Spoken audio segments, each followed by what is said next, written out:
Assalamu alaikum wa rahmatullahi ta'ala wa barakatu. Kamar dai kullum sunana Bashir Sharif Nura Sharifawa ta insha Allah yau zamu koyi yadda end user zai tura wa exchanger wato ainihin coin domin ya musu exchanger ya bashi ainihin cash. Gashi nan yanzu zamu shiga mu nuna yadda exchanger zai tura wa ainihin wato end user wallet address ɗinsa. Gashi nan wannan account ne na exchanger, to zamu shiga zamu ɗauki wallet address na exchanger mu tura wa end user. Kai dai kuma ta kuma na subscribing sannan ku danna ƙarar sanarwa. Gashin daga gefe za ku ga an sa key address, to shine wannan wallet pincoin wallet address. To wannan pincoin wallet address din ita wato ainihin exchanger zai kwafa domin ya tura wa ainihin wato end user.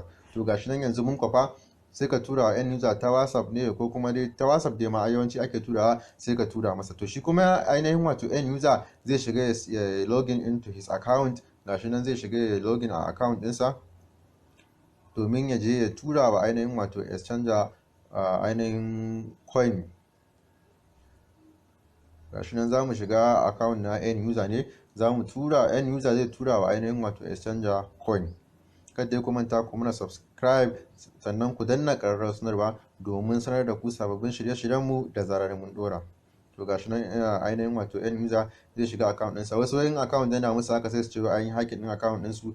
Ba hacking ɗin account bane ba, mutum ne baya tsayawa ya sa username ɗinsa correct ko kuma ya sa password ɗinsa correct, to shi sa zaka ga yake ba ga mutum matsala. Sai ga mutum ya ce wai an yi hacking ɗin account ɗinsa, duk ya biya ruɗe. Ba hacking ɗin account bane ba, mutum ya dinga tsayawa yana sa username ɗinsa ko password ɗinsa correct. Gashi nan da muka sa correct kun ga ainihin wato ya buɗe, saboda haka ba hacking ɗin account bane. To yanzu za mu shiga ainihin wato account na ainihin wato end user saboda mu nuna muku yadda end user zai iya tura wa ainihin wato exchanger coin. Gashin za ku ga an sa exchange, so nan end user zai shiga zai ga an sa transfer to exchanger/user. nan za ka shiga wannan wallet address din da exchanger ya turo maka, to ita za ka kwafa ka saka a nan gurin ta exchanger. Sai ka kwafe ta ka sata a nan gurin exchange, za ka shiga sai ka kwafa wallet address ka sa a wallet address ta exchanger a sama. A nan gurin za ka sa amount inda za ka tura exchanger, to mu za mu sa 12,000 ne na coin kamar gaba ɗaya kenan za mu tura kenan.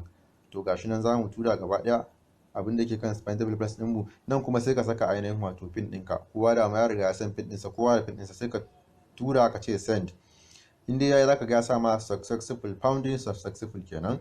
To kaga successful pounding, to wannan ainihin end user ya tura wa exchanger coin ɗinsa. To yanzu za mu koma account ɗin na ainihin wato exchanger don mu duba mu ga cewa shin end user ya turo ko bai turo ba. Ta yaya za ka gane cewa end user ya turo? Dama already za ka ce wa end user ya turo maka shi ma wallet ɗinsa domin ka yi confirming cewa yes wannan coin ɗin nashi ne ya turo maka, shi ne ya turo maka. To saboda haka in ka shiga za ka ga sai ka gane ƙarshen wallet address na end user, za ka gane sai ka ga in ita ce sai shi kenan to end user ya turo maka. Mun gode. Kai dai kuma ta kuma subscribe sannan ku dinga ƙarar sanarwa domin sanar da ku sababbin shirye-shiryen mu da zarar mun dora.